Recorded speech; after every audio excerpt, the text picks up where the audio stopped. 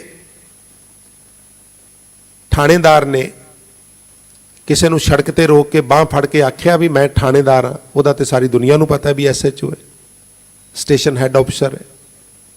ਕਿਸੇ ਹੋਰ ਅਧਿਕਾਰੀ ਨੇ ਰੋਕ ਕੇ ਕਦੀ ਕਿਸੇ ਨੂੰ ਦੱਸਿਆ ਵੀ ਮੈਂ ਬੈਂਕ ਦਾ ਮੈਨੇਜਰ ਹਾਂ, ਮੈਂ ਫਲਾਂ ਮਹਿਕਮੇ 'ਚ ਇੰਸਪੈਕਟਰ ਹਾਂ। ਸੰਬੰਧਿਤ ਲੋਕਾਂ ਨੂੰ ਆਪਣੇ ਆਪ ਹੀ ਪਤਾ ਤੇ ਬਰਾਜਮਾਨ ਹੈ। ਔਰ ਜਿਹੜੇ ਨਹੀਂ, ਉਹ ਕਈ ਵਾਰ ਲੋਕਾਂ ਨੂੰ ਦੱਸਦੇ ਨੇ, ਔਰ ਦੱਸਦਿਆਂ ਕਈ ਵਾਰ ਫਸ ਵੀ ਜਾਂਦੇ ਨੇ। ਤੇ ਜਿਹੜੇ ਝੂਠੇ ਅਸਰਾਂ ਦੇ ਅਫਸਰ ਹੁੰਦੇ ਨੇ, ਉਹ ਮੌਕੇ ਤੇ ਫਸ ਜਾਣ ਤੇ ਉਹਨਾਂ ਦੀ ਦੁਰਦਸ਼ਾ ਵੀ ਬੜੀ ਹੁੰਦੀ ਹੈ। ਉਹਨਾਂ ਦੀ ਦੁਰਦਸ਼ਾ ਵੀ ਹੁੰਦੀ ਹੈ। ਕਿਉਂ? ਕਿਉਂਕਿ ਅਧਿਕਾਰੀ ਨਹੀਂ, ਜੋ ਬਣ ਗਿਆ ਉਹ ਹੈ ਨਹੀਂ। ਮਹਾਰਾਜ ਕਹਿੰਦੇ ਨੇ ਵੀ ਇਹਨਾਂ ਦੀ ਗਿਣਤੀ ਥੋੜੀ ਹੈ। ਇਹਦੇ ਚੋਂ ਮੈਸੇਜ ਕੀ ਲੈਣਾ ਹੈ? ਇਹਦੇ ਚੋਂ ਮੈਸੇਜ ਇਹ ਹੈ ਬਈ ਨਿਰੰਕਾਰ ਨਾਲ ਜੁੜੀਆਂ ਰੂਹਾਂ ਜਿਹੜੀਆਂ ਨੇ, ਅੰਮ੍ਰਿਤ ਬਾਣੀ ਚ ਮਹਾਰਾਜ ਫਰਮਾਨ ਕਰਦੇ ਨੇ, ਹੈਣ ਬਿਲਕੁਲ ਸੁਹਾਗਾ ਨਹੀਂ ਫੇਰਿਆ ਵੀ ਹੈ ਹੀ ਨਹੀਂ, ਬਿਲਕੁਲ ਨਹੀਂ ਨਾ। ਮਹਾਰਾਜ ਕਹਿੰਦੇ ਹੈਣ, ਹੈਗੇ ਨੇ, ਪਰ ਨਾਲ ਅਰਧ ਵਿਸ਼ਰਾਮ ਲਾ ਕੇ ਕਹਿਣ ਲੱਗੇ ਵਿਰਲੇ। ਫਿਰ ਪ੍ਰਪੱਕ ਕਰ ਦਿੱਤਾ ਵੀ ਅਰਥਾਂ ਦਾ ਕੋਈ ਅਨਰਥ ਨਾ ਕਰੇ। ਕਹਿਣ ਲੱਗੇ ਹੈਣ ਵਿਰਲੇ, ਨਾਹੀ ਕਣੇ। ਕਣੇ ਕੋ ਨਹੀਂ ਗੇ, ਜਿਆਦੇ ਕੋ ਨਹੀਂ, ਟਾਵੇਂ ਟਾਵੇਂ, ਕੋਈ ਹਰਿਆ ਬੂਟ ਰਹੇ ਹੋਰੀ। ਮੁਖੋ ਧਿਆਨ ਬਖਸ਼ਿਆ ਜੇ ਕਿਉਂ ਦਰਗਾਹ ਪੱਤ ਪਾਈ ਹੈ। ਇੱਜ਼ਤ ਦਰਗਾਹ ਵਿੱਚ ਕਿਵੇਂ ਮਿਲ ਸਕਦੀ ਹੈ? ਜਦੋਂ ਤੱਕ ਹਾਰ ਨਾ ਵਸੈ ਮਨ ਮਾਹੇ। ਫਿਰ ਅਰਜ਼ ਕਰਦੇ ਆ, ਤਨ ਤੇ ਮਨ, ਇਹਦਾ ਫਰਕ ਥੋੜਾ ਜਿਹਾ ਸਮਝਣ ਵਾਲਾ ਹੈ। ਗੁਰਮਤ ਨੇ ਜਦੋਂ ਵੀ ਮੁਖਾਤਬ ਕੀਤਾ, ਟਾਵੀਆਂ ਥਾਵਾਂ ਛੱਡ ਕੇ ਕਿਤੇ ਕਿਤੇ ਕਿਹਾ ਇਹ ਸਰੀਰਾ ਮੇਰਿਆ, ਜ਼ਿਆਦਾਤਰ ਮਨ ਨੂੰ ਮੁਖਾਤਬ ਕੀਤਾ ਹੈ। ਕਿਉਂਕਿ ਖੇਡ ਮਨ ਦੀ, ਵਿਸ਼ਾ ਮਨ ਦਾ। ਤੁਸੀਂ ਬੱਸ ਨੂੰ ਕਹੋ ਵੀ ਇਹ ਬੱਸ ਦਿੱਲੀ 에ਅਰਪੋਰਟ ਜਾਣਾ ਹੈ, ਨਹੀਂ ਜਾ ਸਕੇਗੀ। ਡਰਾਈਵਰ ਨੂੰ ਕਹਿ ਦਿਓ ਬੱਸ ਨੂੰ ਲੈ ਜਾਏਗਾ, ਕਿਉਂਕਿ ਉਹਨੇ ਇਹਨੂੰ ਹੈਂਡਲ ਕਰਨਾ ਹੈ। ਇਹ ਸਰੀਰ ਤੇ ਇੱਕ ਕਨਵੈਂਸ ਹੈ ਨਾ, ਇਹਦਾ ਡਰਾਈਵਰ ਜਿਹੜਾ ਹੈਂਡਲ ਕਰਨ ਵਾਲਾ ਕੌਣ ਹੈ? ਮਨ ਹੈ। ਇਸ ਲਈ ਮਹਾਰਾਜ ਨੇ ਡਰਾਈਵਰ ਨਾਲ ਸਿੱਧਾ ਸੰਪਰਕ ਕੀਤਾ। ਨਿਰਜਿੰਦ ਬੱਸ ਨੂੰ ਕੀ ਠੁੱਡੇ ਮਾਰਨੇ ਹੋਏ? ਉਹਨੂੰ ਕੀ ਪਤਾ ਕਿੱਥੇ ਜਾਣਾ, ਕਿੱਥੇ ਮੁੜਨਾ? ਨਹੀਂ, ਡਰਾਈਵਰ ਨੂੰ ਕਾਬੂ ਕਰ ਲਿਆ। ਮਹਾਰਾਜ ਕਹਿੰਦੇ ਨੇ ਜੇ ਮਨ ਵਿੱਚ ਉਹ ਨਹੀਂ ਵਸਿਆ ਤੇ ਦਰਗਾਹ ਵਿੱਚ ਇੱਜ਼ਤ ਨਹੀਂ ਮਿਲਦੀ। ਇਹਨੂੰ ਥੋੜਾ ਜਿਹਾ ਸਮਝ ਲੈਣਾ। ਕਈ ਵਾਰ ਤਨ ਜਿਹੜਾ ਬਾਣੀ ਨਾਲ ਜੁੜਿਆ ਹੁੰਦਾ, ਮੁਬਾਰਕ ਹੈ, ਜੁੜਨਾ ਚਾਹੀਦਾ, ਮਨ ਨਹੀਂ ਜੁੜਦਾ। ਮਹਾਰਾਜ ਕਹਿੰਦੇ ਨਹੀਂ, ਖੇਡ ਮਨ ਦੀ ਹੈ, ਮਨ ਨੂੰ ਇਸ ਪਾਸੇ ਲਾ। ਮਨ ਕੀ ਹੈ? ਸੁਰਤ। ਮਨ ਕੀ ਹੈ? ਧਿਆਨ। ਮਨ ਕੀ ਹੈ? ਇਕਾਗਰਤਾ। ਕਈ ਵਾਰ ਨਾ ਗੁਰਦੁਆਰੇ ਆ ਕੇ ਵੀ ਸਾਡਾ ਮਨ ਗੁਰਦੁਆਰੇ ਵਿੱਚ ਨਹੀਂ ਹੁੰਦਾ। ਮਨ ਕਿੱਥੇ ਹੁੰਦਾ ਹੈ? ਜਿਹੜੇ ਸਾਧਨ ਨੇ ਨਾ, ਇਹਨਾਂ ਦਾ ਸਦਉਪਯੋਗ ਵੀ ਕੀਤਾ ਜਾ ਸਕਦਾ, ਇਹਨਾਂ ਦਾ ਦੁਰਉਪਯੋਗ ਵੀ ਹੁੰਦਾ। ਸੈੱਲ ਫੋਨ ਬੜੀ ਵਧੀਆ ਚੀਜ਼ ਹੈ, ਬੜੀ ਵਧੀਆ ਚੀਜ਼ ਹੈ। ਆ ਬੱਚੀਆਂ ਘਰਾਂ ਚੋਂ ਪੜ੍ਹਨ ਲੋਕੀ ਘੱਲਦੇ ਹੀ ਨਹੀਂ ਸਨ। ਹੁਣ ਕਹਿੰਦੇ ਕੋਈ ਗੱਲ ਨਹੀਂ, ਬੇਟੀ ਦੇ ਕੋਲ ਸੈੱਲ ਫੋਨ ਹੈ, ਜਿੱਥੇ ਮਰਜ਼ੀ ਉਹਨੂੰ ਕੋਈ ਪ੍ਰੋਬਲਮ ਹੋਈ ਫੋਨ ਕਰ ਲੈਗੀ। ਇੱਕ ਚੰਗਾ ਸਾਧਨ ਮੈਂ ਸਮਝਣਾ। ਪਰ ਹੁਣ ਸੰਗਤ ਵਿੱਚ ਆ ਕੇ ਬੇਨਤੀ ਕਰਨ ਦੇ ਬਾਵਜੂਦ ਵੀ ਅਸੀਂ ਬੰਦ ਕਰਨ ਦੀ ਜ਼ਹਿਨੀਅਤ ਵੀ ਨਾ ਉਠਾਈਏ ਤੇ ਇਹ ਫਿਰ ਉਹਦਾ ਦੁਰਉਪਯੋਗ ਹੋ ਗਿਆ। ਇਹਨੂੰ ਸਮਝਿਆ ਜੀ। ਕਿਉਂ? ਕਿਉਂਕਿ ਇੱਕ ਫੋਨ ਦੀ ਘੰਟੀ ਵੱਜੀ ਏ, ਜੇ 500 ਸਰੀਰ ਬੈਠਾ ਹੈ, 500 ਸਰੀਰ ਦੇ ਤੁਸੀਂ 2 ਮਿੰਟ ਜ਼ਾਇਆ ਕੀਤੇ, 500 ਗੁਣਾ 2 ਬਰਾਬਰ ਹੈ 1000 ਮਿੰਟ ਕੌਮ ਦਾ ਤੁਸੀਂ ਜ਼ਾਇਆ ਕਰ ਦਿੱਤਾ। ਵੇਖਣ ਸੁਣਨ ਨੂੰ ਮਾਈਨਰ ਗੱਲ ਹੈ, ਪਰ ਇਹਦਾ ਰਿਐਕਸ਼ਨ ਕਿੱਡਾ ਹੁੰਦਾ ਹੈ, ਕਿਉਂਕਿ ਗੱਲ ਇੱਥੇ ਸੁਰਤ ਦੀ ਹੈ।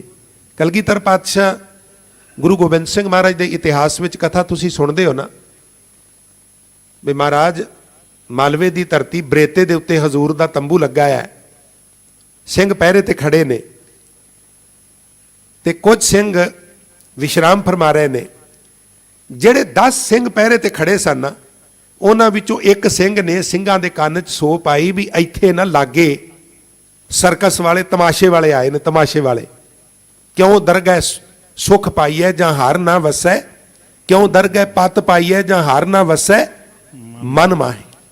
ਮਨ ਦਾ ਟਿਕਾਣਾ ਵੀ ਕਈ ਸੱਜਣ ਇੱਥੇ ਮੰਨਦੇ ਨੇ, ਪਰ ਇਹ ਅਸਲ ਵਿੱਚ ਪ੍ਰੋਫੈਸਰ ਸਾਹਿਬ ਸਿੰਘ ਨੇ ਇਹਨੂੰ ਦਿਮਾਗ ਨਾਲ ਜੋੜਿਆ। ਖੈਰ ਰੋ ਵਿਚਾਰ। ਇੱਕ ਸਿੰਘ ਕਹਿਣ ਲੱਗਾ ਵੀ ਤਮਾਸ਼ੇ ਵਾਲੇ ਆਏ ਨੇ ਤੇ ਚਲੋ ਤਮਾਸ਼ਾ ਵੇਖੀਏ। ਦੂਜੇ ਸਿੰਘ ਕਹਿਣ ਲੱਗੇ ਜੇ ਕਲਗੀਧਰ ਪਾਤਸ਼ਾਹ ਤੰਬੂ ਚੋਂ ਬਾਹਰ ਆ ਗਏ ਤੇ ਫਿਰ ਕੌਣ ਜਵਾਬ ਦੇਗਾ। ਮੁੱਕਦੀ ਗੱਲ ਕੀ, ਬਈ ਅੱਧੇ ਸਿੰਘਾਂ ਦੀ ਸਲਾਹ ਬਣ ਗਈ ਵੀ ਸਰਕਸ ਵੇਖਣੀ ਹੈ, ਤੇ ਅੱਧਿਆਂ ਦੀ ਸਲਾਹ ਬਣ ਗਈ ਵੀ ਸਤਿਗੁਰੂ ਦੇ ਪਹਿਰੇ ਤੋਂ ਦੂਰ ਨਹੀਂ ਜਾਣਾ। ਅੱਧੇ ਪਹਿਰੇ ਤੇ ਖੜੇ ਹੋ ਗਏ, ਅੱਧੇ ਸਰਕਸ ਵੇਖਣ, ਤਮਾਸ਼ਾ ਵੇਖਣ ਚਲੇ ਗਏ, ਮਨੋਰੰਜਨ ਕਰਨ ਚਲੇ ਗਏ। ਜਿਹੜੇ ਤਮਾਸ਼ੇ ਵਿੱਚ ਗਏ ਨੇ ਉਹ ਕਹਿੰਦੇ ਨੇ ਵੀ ਜੇ ਕਲਗੀਧਰ ਪਾਤਸ਼ਾਹ ਤੰਬੂ ਚੋਂ ਬਾਹਰ ਆ ਗਿਆ ਤੇ ਕਿਆਮਤ ਆ ਜਾਏਗੀ, ਚਲੋ ਚੱਲੀਏ, ਵਿੱਚੇ ਛੱਡ ਕੇ ਚੱਲੀਏ। ਕੋਈ ਕਹਿੰਦਾ 10 ਮਿੰਟ ਹੋਰ ਠਹਿਰ ਜਾ, ਕੋਈ ਕਹਿੰਦਾ 5 ਮਿੰਟ। ਬੈਠੇ ਨੇ ਤਮਾਸ਼ੇ ਵਿੱਚ ਤੇ ਸੁਰਤ ਜਿਹੜੀ ਏ ਉਹ ਤੰਬੂ ਦੇ ਆਲੇ ਦੁਆਲੇ ਫਿਰਦੀ ਏ।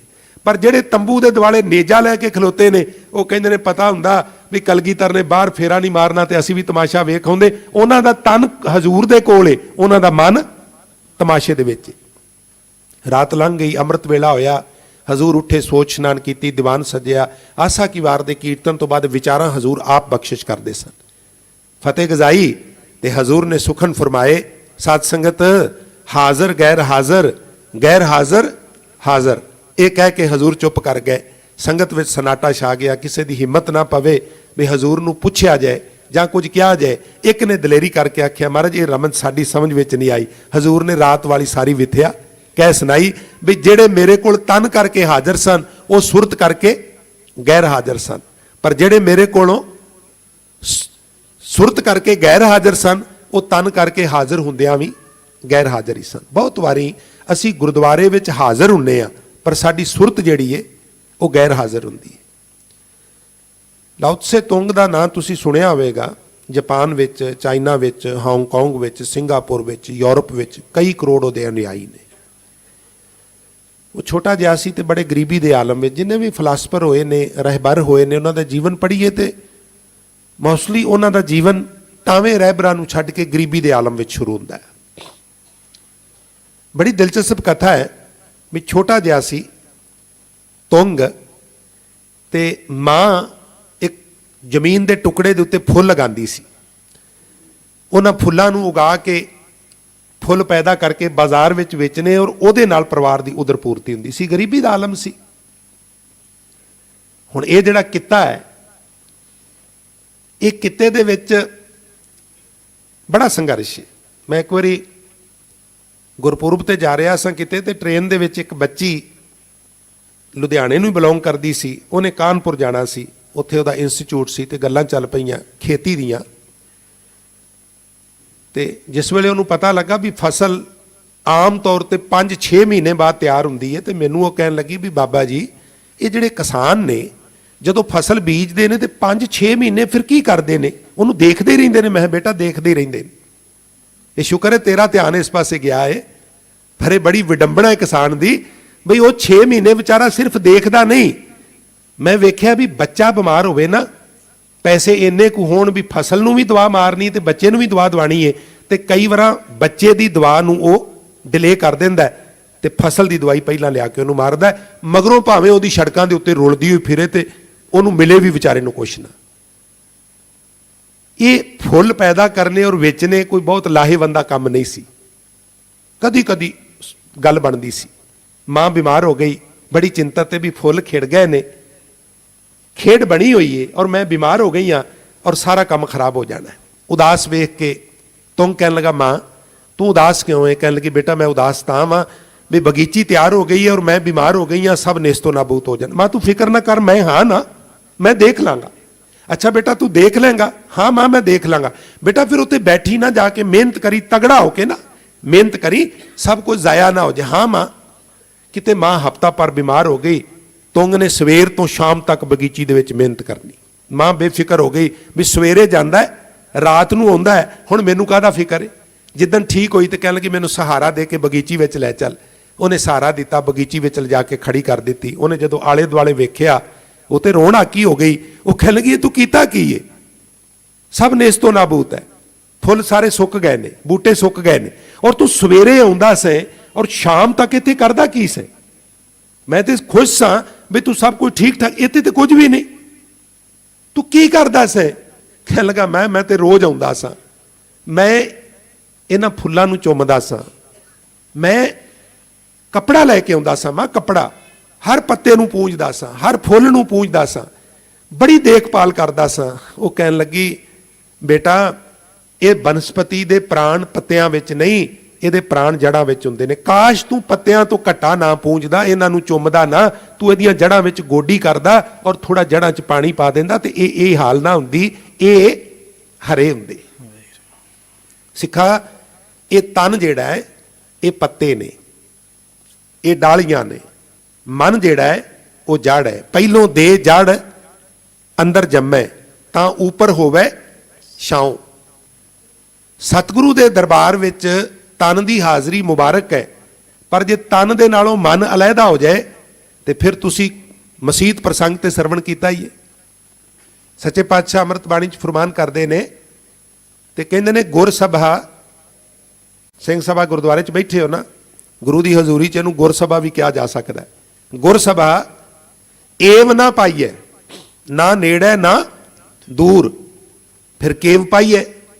ਤੇ ਹਜ਼ੂਰ ਕਹਿੰਦੇ ਨੇ, ਨਾਨਕ ਸਤਿਗੁਰ ਤਾਂ ਮਿਲੇ ਜਾਂ ਮਨ ਰਹੇ ਹਜ਼ੂਰ।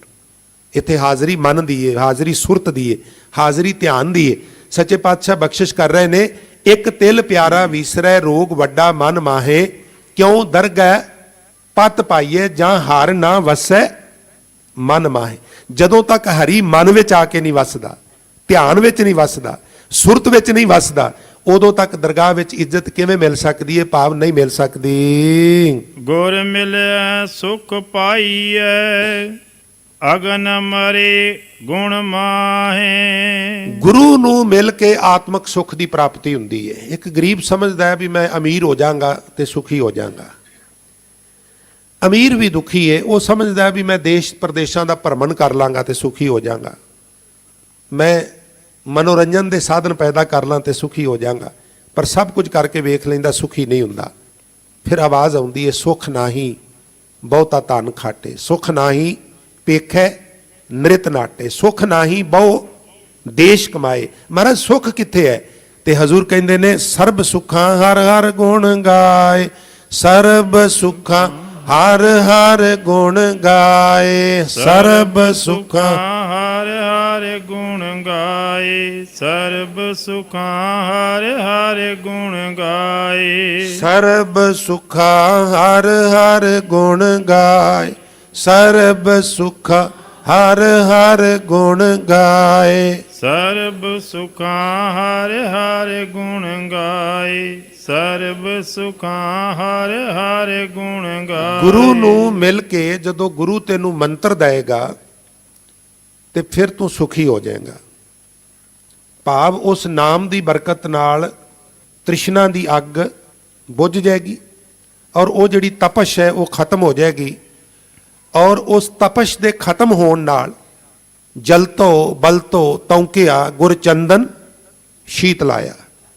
ਜਿਵੇਂ ਕਿਸੇ ਬਲਦੀ ਹੋਈ ਚੁੱਲ੍ਹ ਵਿੱਚ ਅੱਗ ਤੋਂ ਦੂਰ ਜਾਣ ਲੱਗਿਆਂ ਸਵਾਣੀਆਂ ਉਹਨੂੰ ਬੁਝਾ ਜਾਂਦੀਆਂ ਨੇ ਵੀ ਅੱਗ ਲੱਗ ਨਾ ਜਾਏ, ਇਸ ਤਰ੍ਹਾਂ ਜਿਹੜਾ ਅੰਦਰ ਭਾਂਬੜ ਬਲਦਾ ਉੱਥੇ ਗੁਰੂ ਨਾਮ ਦਾ ਛੱਟਾ ਜਦੋਂ ਮਾਰਦਾ ਉਹ ਬੁਝ ਜਾਂਦੀ ਏ, ਠੰਡਾ ਠਾਰ ਹੋ ਜਾਂਦਾ ਹੈ ਔਰ ਜੀਵ ਸੁਖੀ ਹੋ ਜਾਂਦਾ। ਜੋਤੀ ਜੋਤ ਮਿਲਾਈਐ, ਸੁਰਤੀ ਸੁਰਤ ਸੰਜੋਗ। ਜੇ ਵਾਹਿਗੁਰੂ ਦੀ ਜੋਤ ਵਿੱਚ ਆਪਣੀ ਜਿੰਦ ਨੂੰ ਹਲੂਲ ਕਰ ਦਈਏ, ਮਿਲਾ ਦਈਏ। ਦੇਖੋ, ਇੱਕ ਮਿਲਾਣਾ ਹੁੰਦਾ ਹੈ ਜਿਹੜਾ ਮਿਲਾ ਕੇ ਫਿਰ ਅਲੱਗਾ ਕੀਤਾ ਜਾ ਸਕੇ, ਇੱਕ ਮਿਲਾਣਾ ਹੁੰਦਾ ਜਿਹੜਾ ਮਿਲਾ ਕੇ ਫਿਰ ਅਲੱਗਾ ਨਾ ਕੀਤਾ ਜਾ ਸਕਦੇ। ਉਹਨੂੰ ਉਰਦੂ ਚੋਂ ਕਹਿੰਦੇ ਨੇ ਹਲੂਲ ਹੋਣਾ। ਜਿਸ ਤਰ੍ਹਾਂ ਇੱਕ ਬਾਲਟੀ ਪਾਣੀ ਦੀ ਭਰੀ ਹੋਵੇ, ਅਸੀਂ ਕਿਸੇ ਲੇਕ ਵਿੱਚ, ਕਿਸੇ ਤਲਾਬ ਵਿੱਚ ਜਾ ਕੇ ਡੋਲ ਦਈਏ, ਡੋਲ ਦਿੱਤਾ, ਉਹ ਰਲ ਗੱਡ ਹੋ ਗਿਆ। ਹੁਣ ਸਾਰੇ ਮਨੋਵਿਗਿਆਨੀ, ਸਾਰੇ ਵਿਗਿਆਨੀ ਤੇ ਸਾਰੇ ਗਿਆਨੀ ਇਕੱਠੇ ਕਰ ਲਓ ਵੀ ਉਹ ਹੀ ਪਾਣੀ ਬਾਹਰ ਕੱਢੋ, ਉਹ ਸਰੈਂਡਰ ਕਰ ਦੇਣਗੇ ਵੀ ਉਹ ਨਹੀਂ ਨਿਕਲ ਸਕਦਾ। ਇਹਨੂੰ ਕਹਿੰਦੇ ਨੇ ਹਲੂਲ ਕਰਨਾ। ਗੁਰ ਕਿਰਪਾ ਜੇ ਨਰ ਕੋ ਕੀਨੀ ਤੇ ਇਹ ਜੁਗਤ ਪਛਾਣੀ। ਹੁਣ ਨਾਨਕ ਲੀਨ ਭਇਓ ਗੋਬਿੰਦ ਸੋ ਜਿਉ ਪਾਣੀ ਸੰਗ ਉਹ ਅਵਸਥਾ, ਜਿਹਨੂੰ ਰਸਾਇਣ ਕਿਰਿਆ ਕਹਿੰਦੇ ਨੇ। ਦੁੱਧ ਨੂੰ ਜਾਗ ਲਾਇਆ, ਦਹੀਂ ਬਣ ਗਿਆ, ਹੁਣ ਉਹਨੂੰ ਦੁਬਾਰਾ ਦੁੱਧ ਨਹੀਂ ਕੋਈ ਬਣਾ ਸਕਦਾ। ਮੱਖਣ ਬਣ ਸਕਦਾ, ਉਹਦੇ ਵਿੱਚੋਂ ਘਿਓ ਬਣ ਸਕਦਾ, ਕੋਈ ਹੋਰ ਪਦਾਰਥ ਬਣ ਸਕਦਾ, ਅਗਲੀ ਯਾਤਰਾ ਤੇ ਨਿਕਲ ਸਕਦਾ, ਪਿੱਛੇ ਨਹੀਂ ਆ ਸਕਦਾ।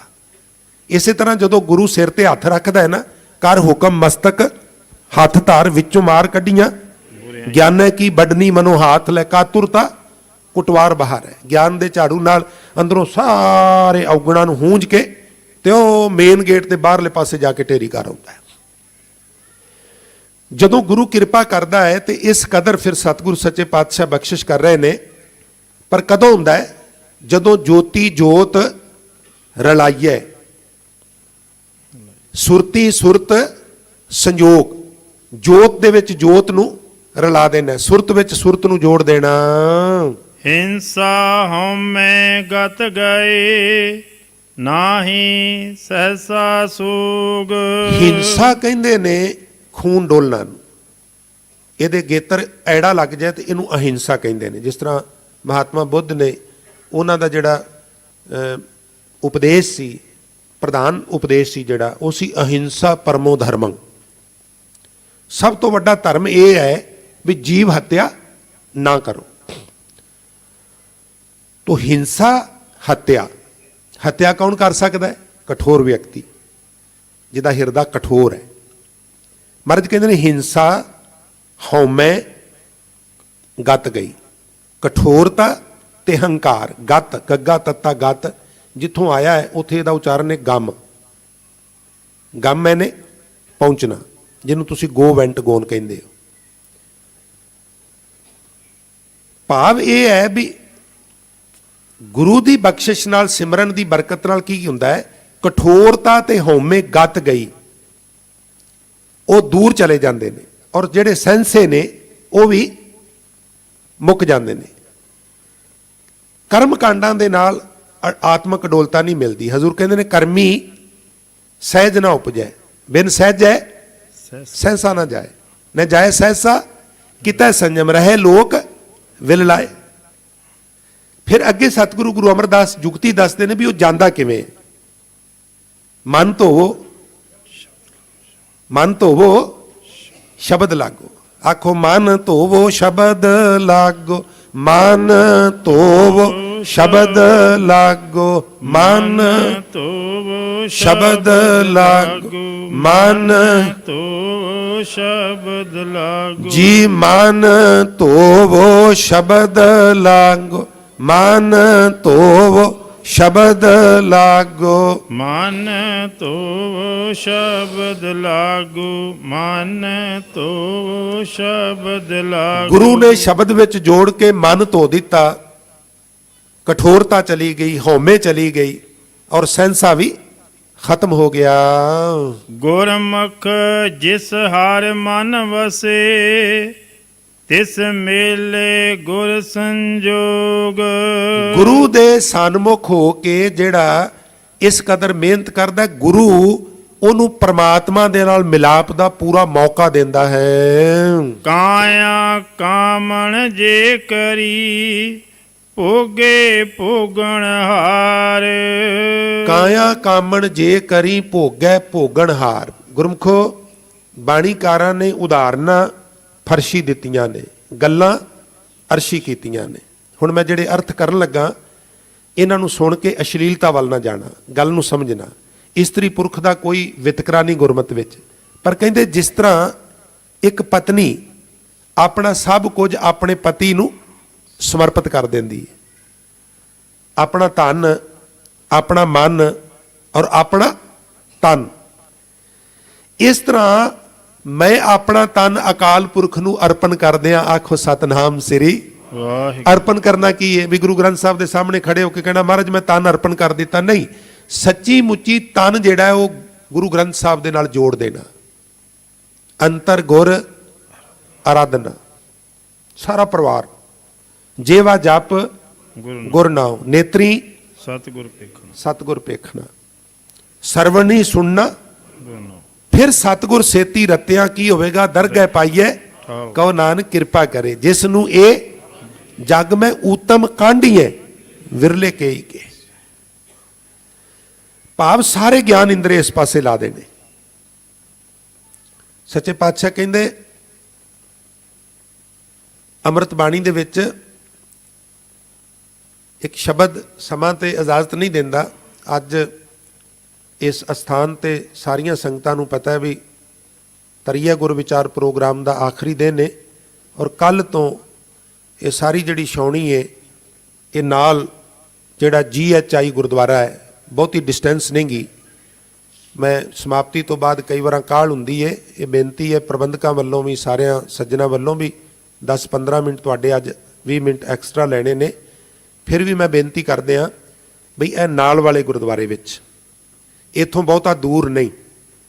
ਇਸੇ ਤਰ੍ਹਾਂ ਬਣੀ ਬਣਾਈ ਜਿਹੜੀ ਟੀਮ ਹੈ ਉਹ ਸਾਰਿਆਂ ਦੇ ਚਰਨਾਂ ਵਿੱਚ ਬੇਨਤੀ ਹੈ ਬਈ ਕੱਲ ਤੋਂ ਸੇਮ ਟਾਈਮ 7:30 ਤੋਂ 8:30 ਗੁਰਦੁਆਰਾ GHI ਬਲਾਕ, ਇਹ ਨਾਲ ਗੁਰਦੁਆਰਾ ਸ੍ਰੀ ਗੁਰੂ ਅਰਜਨ ਦੇਵ ਸਤਸੰਗ ਸਭਾ, ਉੱਥੇ ਪ੍ਰੋਗਰਾਮ ਸਮਾਪਤ ਹੋਣੇ ਨੇ। ਅੱਜ ਇੱਥੇ ਅੰਤਲਾ ਸਮਾਗਮ ਹੈ ਔਰ ਮੈਂ ਅਰਜ਼ ਕਰ ਰਿਹਾ ਸਾਂ ਵੀ ਕਿਸ ਤਰ੍ਹਾਂ ਸਾਰੇ ਪਰਿਵਾਰ ਨੂੰ ਇਸ ਪਾਸੇ ਲਾ ਦੇਣਾ। ਤੁਸੀਂ ਪੜ੍ਹਦੇ ਹੋ ਨਾ, ਦੀਨ ਦਿਆਲ ਭਰੋਸਾ ਤੇਰਾ ਸਭ ਪਰਿਵਾਰ ਚੜਾਇਆ ਬੇੜੇ। ਹੱਡ ਚੰਮ ਦਾ ਪਰਿਵਾਰ ਵੀ ਬੇੜੇ ਚੜਾਓ, ਮੁਬਾਰਕ ਹੈ।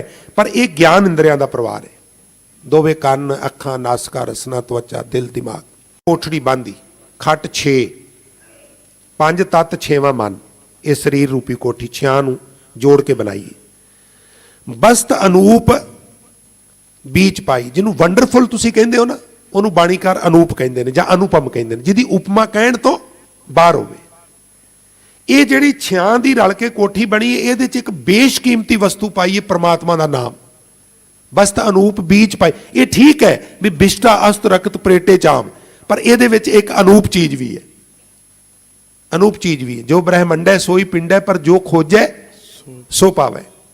ਬਸਤ ਅਨੂਪ ਬੀਚ ਪਾਈ ਤੇ ਫਿਰ ਕੋਠੀ ਬੇਸ਼ਕੀਮਤੀ ਜਿਹੜੀ ਕੋਈ ਪਹੁੰਚ ਕਾਲੋਨੀ ਵਿੱਚ ਜਗ੍ਹਾ ਲੈ ਕੇ ਕੋਠੀ ਬਣਾ ਕੇ ਐਨ ਕੰਪਲੀਟ ਕਰਕੇ ਫਰਨੀਚਰ ਰੱਖ ਕੇ, ਤੇ ਜੇ ਬੱਚੇ ਨੂੰ ਗਿਫਟ ਕਰਨੀ ਹੋਵੇ ਨਾ ਤੇ ਉਹਨੂੰ ਤਾਲੇ ਤੂਲੇ ਲਾ ਕੇ ਚਾਰ ਚਫੇਰੋਂ ਫਿਰ ਉਹਨੂੰ ਚਾਬੀ ਦੇਣਾ ਵੀ ਲੈ ਪੁੱਤਰ ਹੁਣ ਤੂੰ ਸੰਭਾਲ ਲਈ, ਖਿੜਕੀਆਂ ਦਰਵਾਜ਼ੇ ਸਾਰੇ ਬੰਦ ਨੇ, ਵਾਚਮੈਨ ਵੀ ਇੱਥੇ ਹਾਇਰ ਕਰ ਦਿੱਤੇ ਨੇ, ਤੈਨੂੰ ਕੋਈ ਟੈਨਸ਼ਨ ਨਹੀਂ।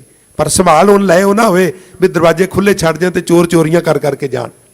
ਤੈਨੂੰ ਬਣਾ ਦਿੱਤਾ ਹੈ, ਸੰਭਾਲਣਾ ਹੁਣ ਤੇਰੇ ਵੱਸ ਦੀ ਗੱਲ ਹੈ। ਇਸੇ ਤਰ੍ਹਾਂ ਨਿਰੰਕਾਰ ਨੇ ਸੋਹਣੀ ਕੋਠੀ ਪਾ ਕੇ ਦਿੱਤੀ, ਜੰਦਰਾ ਵੀ ਦਿੱਤਾ ਤੇ ਕੁੰਜੀ ਵੀ ਦਿੱਤੀ। ਕੁੰਜੀ ਕੁਲਫ, ਕੁਲਫ ਮੈਨੇ ਜੰਦਰਾ ਲੋਕ, ਤੇ ਕੁੰਜੀ ਮੈਨੇ ਚਾਬੀ। ਕੀ ਪ੍ਰਾਣ ਕਰ ਰੱਖੇ, ਪ੍ਰਾਣਾ ਦਾ ਜੰਦਰਾ ਤੇ ਪ੍ਰਾਣਾ ਦੀ ਕੁੰਜੀ। ਕਰਤੇ ਬਾਹਰ ਨਾ ਲਾਈ, ਬਣਾਉਣ ਲੱਗਿਆ ਦੇਰ ਵੀ ਨਹੀਂ ਲਾਈ। ਕੋਠੀ ਪਿਓ ਨੇ ਦੇ ਦਿੱਤੀ, ਹੁਣ ਜਾਗਣਾ ਤੂੰ ਹੈ। ਅਬ ਮਨ ਜਾਗਤ ਰਹੋ ਰੇ ਭਾਈ, ਅਬ ਮਨ ਜਾਗਤ ਰਹੋ ਰੇ ਭਾਈ, ਅਬ ਮਨ ਜਾਗਤ ਰਹੋ ਰੇ ਭਾਈ, ਅਬ ਮਨ ਜਾਗਤ ਰਹੋ ਰੇ ਭਾਈ। ਗਾਫਲ ਹੋਏ ਕੈ ਜਨਮ ਗਵਾਇਓ, ਗਾਫਲ ਹੋਏ ਕੈ ਜਨਮ ਗਵਾਇਓ। ਗਾਫਲ ਹੋਏ ਕੈ ਜਨਮ ਗਵਾਇਓ, ਗਾਫਲ ਹੋਏ ਕੈ ਜਨਮ ਗਵਾਇਓ। ਚੋਰ ਮੁਸੈ ਕਰ ਆਈ, ਚੋਰ ਮੁਸੈ ਕਰ ਆਈ, ਚੋਰ ਮੁਸੇ ਕਰ ਆਈ, ਚੋਰ ਮੁਸੇ ਕਰ ਆਈ। ਪੁੱਤਰ ਕਹਿਣ ਲੱਗਾ ਬਾਪੂ ਚੋਰ ਕਿਵੇਂ ਆਉਣਗੇ, ਵਾਚਮੈਨ ਤੇ ਤੂੰ ਰੱਖ ਦਿੱਤੇ ਨੇ। ਆਖਣ ਲੱਗੇ ਪੁੱਤਰਾ ਜਿਹੜੇ ਆਪਣੇ ਘਰ ਦਾ ਆਪ ਧਿਆਨ ਨਾ ਰੱਖਣ, ਉਹਨਾਂ ਦੇ ਘਰ ਦਾ ਧਿਆਨ ਵਾਚਮੈਨ ਵੀ ਕੋਈ ਨਹੀਂ ਰੱਖਦੇ। ਆਖੋ ਸਤਨਾਮ ਸ੍ਰੀ ਵਾਹਿਗੁਰੂ। ਕਈ ਵਾਰੀ ਵਾਚਮੈਨ ਚੋਰਾਂ ਨਾਲ ਰਲ ਜਾਂਦੇ ਨੇ, ਇਹ ਜਿਹੜੇ ਵਾਚਮੈਨ ਨੇ ਨਾ, ਕੰਨ ਅੱਖਾਂ ਨਾਸਿਕਾ ਰਸਨਾ ਤਵਚਾ, ਕਦੀ ਕਦੀ ਵਕਾਰਾਂ ਨਾਲ ਇਹਨਾਂ ਦਾ ਸਮਝੌਤਾ ਹੋ ਜਾਂਦਾ ਹੈ। ਪੰਚ ਪਹਿਰੂਆ ਦਰ ਮੈਂ ਰਹਤੇ, ਤਿੰਨ ਕਾ ਨਹੀਂ ਪਤਿਆਰਾ, ਚੇਤ ਸੁਚੇਤ ਚੇਤ ਹੋਏ ਰੋ, ਤੌਲੇ ਪ੍ਰਗਾਸ ਉਜਿਆਰਾ। ਨੌ ਘਰ ਦੇਖ ਜੋ ਕਾਮਣ ਭੁੱਲੀ, ਦੋਵੇਂ ਅੱਖਾਂ ਦੋਵੇਂ ਕੰਨ ਦੋਵੇਂ ਨਾਸਕਾ, ਜੇ ਇੰਜ ਗਿਣਦੇ ਜਾਈਏ ਨਾ ਫਿਰ 9 ਬਣ ਜਾਂਦੇ ਨੇ। ਇਹਨੂੰ ਹਜ਼ੂਰ ਕਹਿੰਦੇ 9 ਦੁਆਰੇ ਪ੍ਰਗਟ ਕੀਏ 10ਵਾਂ। 9 ਘਰ ਦੇਖ ਜੋ ਕਾਮਣ ਭੁੱਲੀ, ਜਿਹੜੀ ਜੀਵ ਇਸਤਰੀ ਇਹਨਾਂ ਨਵਾਂ ਘਰਾਂ ਦੇ ਰਸਾਂ 'ਚ ਪੈ ਗਈ, ਕੰਨਾਂ ਨਾਲ ਨਿੰਦਾ ਸੁਣਨ ਦਾ ਰਸ, ਲੱਚੜ ਗੀਤ ਸੁਣਨ ਦਾ ਰਸ, ਅੱਖਾਂ ਨਾਲ ਪਰਾਇਆ ਰੂਪ ਤੱਕਣ ਦਾ ਰਸ, ਇਹੀ ਹਾਲ ਬਾਕੀ ਇੰਦਰੀਆਂ ਦਾ। ਜਿਨ੍ਹਾਂ ਦੇ ਇੰਦਰੇ ਇਸ ਪਾਸੇ ਪੈ ਗਏ, ਪੁੱਠੇ ਰਾਹ ਪੈ ਗਏ, ਉਹ ਤੇ ਅੱਜ ਵੀ ਗਏ ਤੇ ਉਹ ਕੱਲ ਵੀ ਗਏ। 9 ਘਰ ਦੇਖ ਜੋ ਕਾਮਣ ਭੁੱਲੀ, ਬਸਤ ਅਨੂਪ ਨਾ ਪਾਈ। ਘਰ ਵਿੱਚ ਸਮਰਸੀਬਲ ਪੰਪ ਤੇ ਹੈ, ਟੈਂਕੀ ਵੀ ਹੈ, ਪਰ ਜਿਸ ਘਰ ਵਿੱਚ 1 ਹਾਊਸ ਪਾਵਰ ਦਾ ਪੰਪ ਚੱਲ ਰਿਹਾ ਔਰ 9 ਟੂਟੀਆਂ ਖੁੱਲੀਆਂ ਨੇ, 2 ਸਿੰਕ ਦੀਆਂ, 2 ਵਾਸ਼ਰੂਮ ਦੀਆਂ, 2 ਫਲਸ਼ ਦੀਆਂ, ਇੱਕ ਇੱਧਰ ਇੱਕ ਉਧਰ, 1 ਹਾਊਸ ਪਾਵਰ ਦਾ ਪੰਪ ਕੀ ਕਰੇਗਾ? ਜਿੰਨਾ ਕੋ ਨੇ ਚੜਾਣਾ ਉਹਨੂੰ ਜ਼ਿਆਦਾ ਤੇ ਟੂਟੀਆਂ 'ਚ ਵਗ ਜਾਣਾ। ਉਨੀ ਤੇ ਤੂੰ ਬਾਣੀ ਪੜ੍ਹਦਾ ਨਹੀਂ, ਨਾਮ ਜਪਦਾ ਨਹੀਂ, ਜਿੰਨਾ ਦੂਜੇ ਪਾਸੇ ਲੁੱਟਿਆ ਜਾਂਦਾ ਕੰਮ। ਇਸ ਲਈ ਪਹਿਲਾਂ ਸਾਰੀਆਂ ਟੂਟੀਆਂ ਬੰਦ ਕਰ। 9 ਘਰ ਦੇਖ ਜੋ ਕਾਮਣ ਭੁੱਲੀ, ਬਸਤ ਅਨੂਪ ਨਾ ਪਾਈ, ਕਹੋ ਕਬੀਰ ਨਵੇਂ ਘਰ ਮੂਸੇ 10ਵੇਂ ਤਤ ਸਮਾਈ। ਜਿਵੇਂ ਉਹ ਇਸਤਰੀ ਆਪਣਾ ਆਪਾ ਪਤੀ ਨੂੰ ਸਮਰਪਣ ਕਰਦੀ ਏ, ਮੈਂ ਆਪਣੇ ਸਾਰੇ ਗਿਆਨ ਇੰਦਰੇ, ਆਪਣਾ ਸਾਰਾ ਸਰੀਰ ਉਹਦੇ ਸਾਹਮਣੇ ਸਮਰਪਣ ਕਰ ਦਿਆਂ।